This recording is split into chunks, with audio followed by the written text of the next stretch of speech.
ባለ ታሪካችን እውነትም ጫን ያለ ነው ለኔ የኔው በጣም ጫን ያለ ነው። በማርያም መልሽልኝ ብላለች። ምን እንደሆነ እናንተም ከኔ የራሴን ሀሳብ ለሷ አጋራታለሁኝ። እናንተ ደግሞ የራሳችሁን ሀሳብ እሷ ቦታ ላይ ብሆን ይሄ እንደዚህ እንደዚህ ብታረጊ ብላችሁ ሀሳብ እንድትወጣት ነው። አብራችሁኝ ሆኑ። ያው እናንተ ብትሆኑ ምን ታደርጋላችሁ ነው ጥያቄው። ለምን እህታችን እንግዲህ የዛሬ ባለ ታሪካችን የዛሬ ማለት 6 አመት ዱባይ የሰራሁት የ6 አመት ደሞዜ ደግሞ ሙሉ በሙሉ ለቤተሰቦቼ ነው ያዋልኩት። መጣው በኋላ ትዳር ውስጥ ገባው። ያ ትዳር ደግሞ ፈረሰ፣ አልሆነም። ከዛ በኋላ ደግሞ አንድ ልጅ ወልጄ ነው የተለያየ ነው። ከዛ ተመልሼ ጆርዳን ሀገር የሚባል ሄድኩኝ። አሁን እዛ 4 አመት ሆኖኛል። እያመመኝ ነው። እናቴ ደግሞ ልጅሽ እያለች እናቴ ብር ትጠይቀኛለች እና እኔ ጤናም የለኝም፣ ጤናዬም እያመመኝ ነው። አሁን ደግሞ ነይና ልጅሽን ተረከቢ ብላ አለችኝ። ቦታም ግዢልኝ ብዬ ስላት በዘመድ እንትን ተደርጎ ከዛ ያው ብሩ እንደጠፋ አይነት ነገር ነው። እንግዲህ ኮመንቱን እዚህ ጋር አረግላችኋለሁኝ። እና እናንተ ብትሆኑ ምን ታደርጋላችሁ? አሁን ሀገሬ ልግባ ከልጄ ጋር ባለኝ በትንሽ በ300 ሺህ ብሩ ቢያንስ እንደምንም ካጠራቀምኩኝ 300 ሺህ ብር ይሆንልኛል። በዛ ብር ልጄን ይዤ አብሬ የሆነ ነገር እየሰራሁ መኖር እችላለሁ ወይስ ምን ላድርግ? ጨንቆኛል መልሱልኝ ነውና በማርያም ነው ያለችውና እናንተም አግዙኝ። እውነት በማርያም አግዙኝ በፈጠራችሁ። እኔ አቅሜን እላለሁ፣ እናንተም ደግሞ ያቅማችሁን በኮመንት ላይ ጻፉላት፣ ታነባለች። አብረን ቀጥታ ወደ ቪዲዮ። ሰላም ጤና ይስጥልኝ ውድ የዓለም ዘር ዩቲዩብ ተከታታዮች እህት ወንድሞቼ፣ እንደምን ቆያችሁ? እንደምን አላችሁልኝ? እኔ እግዚአብሔር ይመስገን ደህና ነኝ፣ ሰላም ነኝ። ሰላማችሁ ይብዛልኝ። ዛሬ እንግዲህ በማርያም ይህን ጥያቄ መልሽልኝ ብላኛለች አንዲት እህት። እንግዲህ ከአረብ ሀገር ሆና ወደ ሆሳና ነው ቤተሰቦቿ ማለት ነውና በተለይ በቤተሰብ መካድ አይነት ነገር ነውና በጣም ከባድ ነው። እና የሷን ጥያቄ እንግዲህ እንደ እግዚአብሔር መልካም ፈቃድ እኔ በማውቀው የሷ ቦታ ላይ ብሆን በሚለው እናንተ ደግሞ በኮመንት ታግዙኛላችሁ። ቪዲዮን ግን ለሁሉም እንዲደርስ እንደዚህ ለተጨነቁ እናቶች ወልደው ልጆቻቸውን በቤተሰብ ትቶ ሄዶ በስደት ላይ ደግሞ መከራቸውን ፍዳቸውን የሚያዩ እህቶቻችን ብዙ ናቸውና ቪዲዮን ላይክ አድርጋችሁ አድርሱላቸው። ቪዲዮን ላይክ አድርጉት ውድ ቤተሰቦቼ። እንግዲህ እህታችን እንግዲህ እዚህ ጋር ሾት ስክሪን አርጌዋለሁኝ፣ አስቀምጥላችኋለሁ በነገራችን ላይ ማለት ነውና አስቀምጥላችኋለሁኝ። ኮመንቱን ኮፒ አርጌ ወይም ደግሞ ሾት ስክሪን አርጌ አስቀምጥላችኋለሁኝ። እንግዲህ እንደሚለው እናንብበው። እንግዲህ ብዙ የተወሰነው አልተነበበልኝም፣ ግን እኔ አሟልቼ በገባኝ መንገድ ላንብብላችሁ። የእኔንም መልሽልኝ በማርያም በጣም ጭንቅ ውስጥ ነኝ። የእኔ ትንሽ ጫን ያለ ነው። በፊት ልጅ ያለው ነው። ወደ ዱባይ ሄጄ 6 አመት ሰራ። ሁሉም ለቤተሰብ ነው ያሰራችሁ። ብር በሙሉ ለማን ነው? የ6 አመቱ ለቤተሰብ ነው ማለት ነው ነበረ። ከዛ ገብቼ ትዳር ብዬ ጀምር። እናም ይሆንኩላት እናቴም ሁሉም ካዱኝ። ያው ሙሉ ቤተሰብ ከእናት ጀምሮ እንደ ካዷት ነው እንግዲህ እዚህ ጋር እንትኑ የሚያሳየው ማለት ነውና ከዛም ማያልፍ የለም አለፈና ወደ ጆርዳን ለአራት አመት ሆናት ማለት ነው። አሁን እንግዲህ ጆርዳን ከገባች 4 አመት ሆኗታል ማለት ነው። ባሌ ታሪካችን 4 አመት ሆነኝ። ምንም በህይወቴ ለውጥ የለም፣ እያመመኝ ነው። እናቴ መሬት ግዢልኝ ብዬ ማለት እናቴ መሬት ግዢልኝ ብላት ለአንድ ጅብ አሳልፋ ሰጠችኝ። ያው እንግዲህ ለማይሆን ሰው ወይም ደግሞ ገንዘቧ በእጅ ዙር እንዲጠፋ ተደርጓል ማለት ነው። እንግዲህ እግዚአብሔር ልቦና ይስጣቸው። ዘመድ አሳልፋ ሰጠችኝ። እናም አሁን ደግሞ ልጅሽን ተረከቢ መስከረም ላይ አለችኝ። ሰርቼም አልተለወጥኩም። በወር 2 ነው ብር የምትፈልገው ማለት እናትየው እንግዲህ ልጇን የሷ ልጅ በመጀመሪያ በኋላ በፈታችሁ ባልየው የወለደችውን አንድ ልጅ ማለት ነውና እነሱ ጋር ማዘር ዋጋ መቼም ያው እኔም ቢሆን እናቴ ጋር ይገ ነው የሚሄደው መቼም ከሱ ጋር ካልተስማማው ማለት ነውና እናቴ እያለች ለማን አሳልፌ ሰጠዋለሁኝ። ስለዚህ እናትየው ደግሞ በ2 ወር ብር ይፈልጋሉ ማለት ነው። በየ2 ወሩ ደግሞ ብር ለልጁ እያሉ ማለት ነው፣ ወይ ደግሞ ለልጅቷ እያሉ ብር ይፈልጋሉ። እሺ እንግዲህ እንደዛ ነው ሀሳቡ ማለት ነውና የምትፈልግ ወይም ከብሬ ወይም ከልጄ አልሆንኩም ጭራሽ ነይ አለችኝ። ምናልባት አምጪ ካላለችኝ እስከ መስከረም 300 ሺህ ብር ቢይዝ ነው ሀገሬ ከልጄ ጎን መኖር እችላለሁ። የምግብ ሙያ አለኝ፣ ስራም አልንቅም፣ ታታሪ ነኝ ትላለችና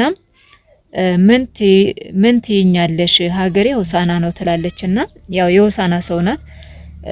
ልጇ ሴት ይሁን ወንድ ይሁን የስንት አመት ልጅ እንደሆነ ባትገልጽልንም ያው እንግዲህ ልጅሽ ተረከቢ ተብላለች። እንግዲህ እናተም ጨክናለች። እኔ ለዚህ ነው ብዙ ጊዜ ራሳችሁን ሁኑ፣ ለራሳችሁ ቅድሚያ ስጡ፣ ለራሳችሁ መጀመሪያ ቢያንስ ቤተሰብ አትርዱ ሳይሆን ቢያንስ ለቤተሰብ 25% ከሰጣችሁ 75% ወይ 70% ለራሳችሁ አስቀምጡ።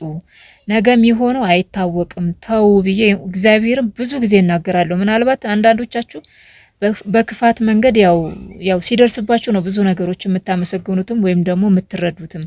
ሳይደርስባችሁ ግን እንደዚህ እንዳትሆኑ ስትባሉ እሺ ማትሉ ልጆች አላችሁ። አሁን ይሄ ነገር ለምሳሌ የተለያዩ እንደኔ ያሉ ቪዲዮዎች ቀደም ብላ እንደዛ ባልሆነች ነበር። አሁንም ይሄንን መልእክት ለሷ ያው እንግዲህ አንዴ ሆነዋል፣ ግን የሌሎቻችሁ ትምህርት እንዲሆን ነው እንግዲህ ቪዲዮን ሼር ማርጉት፣ ላይክም አድርጉት እምላችሁ ማለት ነውና እንግዲህ ወደ እህታችን ወይም ደግሞ የዛሬ ባለ ታሪካችን ሀሳብ ስንሄድ እንኳንም አንቺ ኖርሽ፣ እንኳንም ልጅ ወለሽ፣ እንኳንም ልጅ ነበረሽ ኖረሽ ማለት ከዛ ከ6 አመቱ ብር ልጅሽ ይበልጥብሻል። ይሄን ወቂ። አንደኛ ጤናማ ባትሆኝም ቢያምሽም ያመኛል ይላል እዛ ጽሁፍ ላይ ላላነበው ይችላልኝ እያመመኝ ነው ብላለችና እንደኔ ልጁን እንደምንም ቢያቆዩልሽ ትንሽ ብሰሪ ትንሽዬ ማለት ነው በቃ ትንሽዬ ብሰሪ ደስ ይለኛል።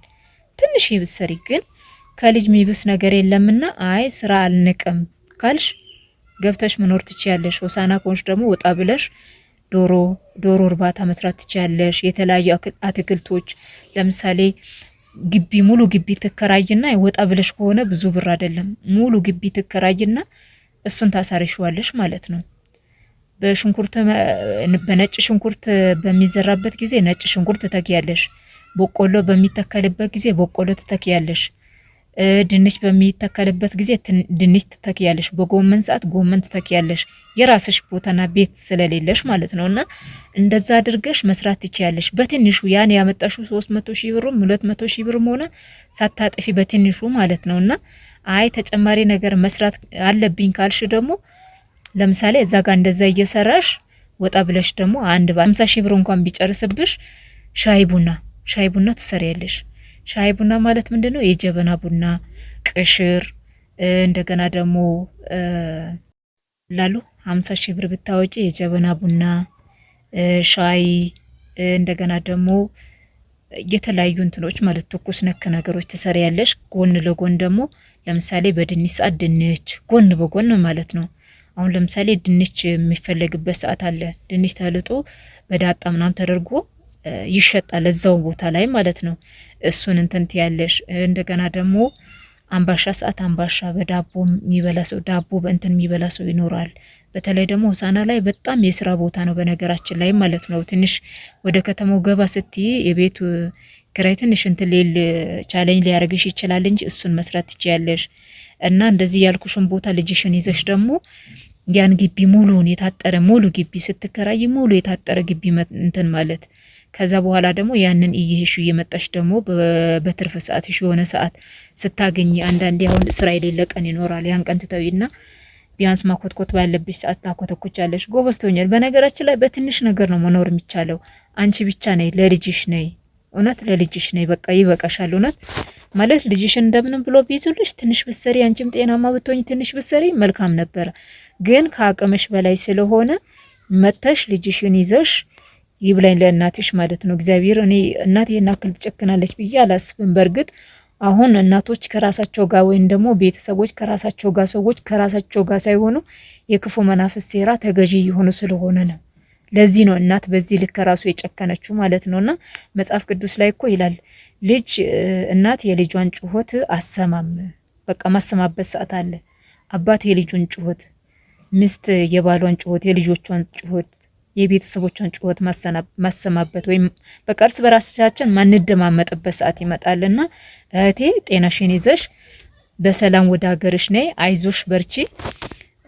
ምናልባት አንቺ ሆሳዕና ውስጥ መኖር ሳይሆን እዚህ ሌላ ለመኖር ከፈለግሽ እኔ እንደዛ ያለ ቦታ ላይ ፈልጌ ላግዝሽ ይችላለሁ ማለት ነው።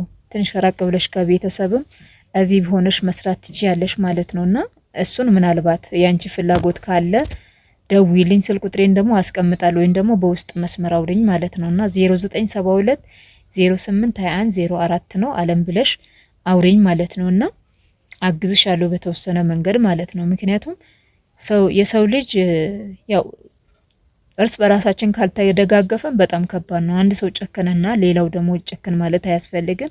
ሰው የሚችለውን ነገር እኔ ላንቺ መልካም ነገር ባረግ አንቺ ለኔ መልካም ነገር ብታረጊ ከኔ ወይ ካንቺ ሳይሆን ከፈጣሪ ነው የሚገኘው እያንዳንዱ ነገር ማለት ነውና አይዞሽ በርቺ። በእውነትም ጫን ያለው ነው ብለሻል። እውነትም በጣም ጫን ያለው ነው። ይህንን ድምጽ ደግሞ የምታደምጡ እህት ወንድሞቼ እግዚአብሔርን ጥንቃቄ እንድታደርጉ በቃ እናት እስከዚህ ድረስ ጨክናለች። ለራሳችሁ ጊዜ ስጡ፣ ለራሳችሁ ዋጋ ስጡ፣ ለራሳችሁ አስቀምጡ። በቃ እናት አባት ቤተሰብ የምንላቸው በቃ ከእግዚአብሔር በታች የምንመካባቸው ሰዎች እንዲጨክነዋል። ስለዚህ እናንተ ያላችሁት ራሳችሁ ለራሳችሁ ቁሙ ነው የምለው እኔ በራሴ ማለት ነው። ይቅርታ ጉንፋን ነገር ይዞኛል መሰለኝ እና ጥንቃቄ አድርጉ።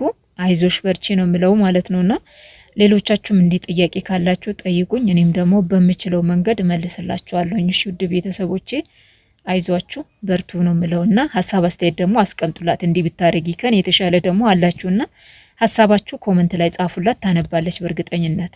እሺ እና አይዟችሁ በርቱ ነው የምለው። ሌላኛው ደግሞ ማለት ነው